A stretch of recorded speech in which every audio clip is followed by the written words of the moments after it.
Bonjour à tous, j'espère que vous allez bien. Bienvenue dans ce LNDJ du mercredi 9 février. Mercredi 9 février, les indices qui sont toujours dans un rebond technique. On va commencer une fois n'est pas coutume par le Dow Jones. Attention, qui arrive quand même sur son précédent top daily. Donc il faut attendre que ça casse pour continuer à faire des achats. D'autant que demain, on aura les chiffres de l'inflation qui sont très attendus et qui peuvent changer la donne.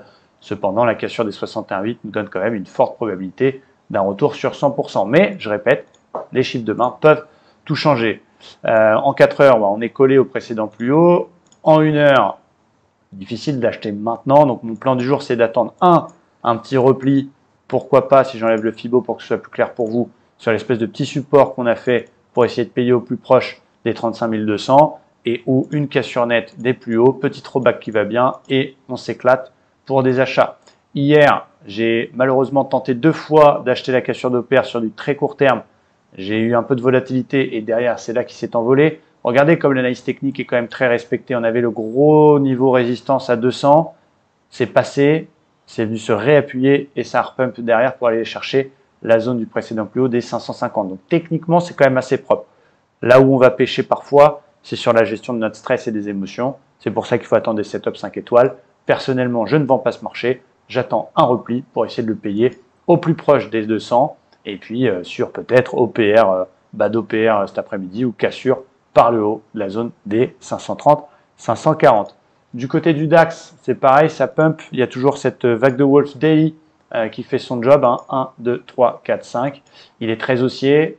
Grosse hausse ce matin, il y a eu jusqu'à 1,70. MM20 qui passe pas, c'est normal, c'est un élément technique important.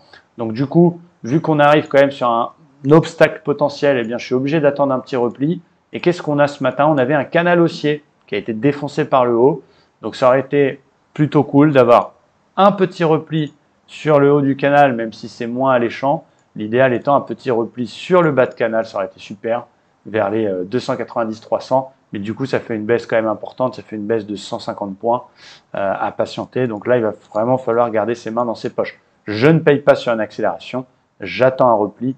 L'idéal serait vers les 290-300. Même s'ils ne rêvons pas, c'est peut-être quelque chose qui n'arrivera pas du tout. En tout cas, on est sur un niveau résistance. Ça ne veut pas dire qu'il faut shorter. J'attends un repli pour acheter avec un petit signal type FRTM. Ça veut dire quoi? Imaginez qu'on vienne rechercher le niveau Fibo, par exemple 50%, voire faire une petite exagération dans ma bande 20-50 et qu'ici j'ai une petite bulle haussière. Eh bien, c'est le genre de setup que j'ai envie de travailler. Donc, plutôt à l'achat, plutôt en recherche de signaux de suivi de tendance court terme.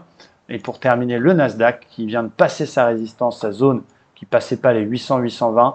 Donc toujours plutôt acheteur sur le Nasdaq avec des entrées sur throwback, des entrées millimétrées. Si on peut venir en début d'après-midi refaire un petit retour vers 800, je pense que ça peut être pas mal pour viser la zone des 15 000. Donc plutôt acheteur en attente de repli. J'aime pas rentrer sur des accélérations. C'est toujours un petit peu frustrant de voir le marché partir sans soi. Mais c'est le jeu, c'est comme ça. On est des snipers, on patiente.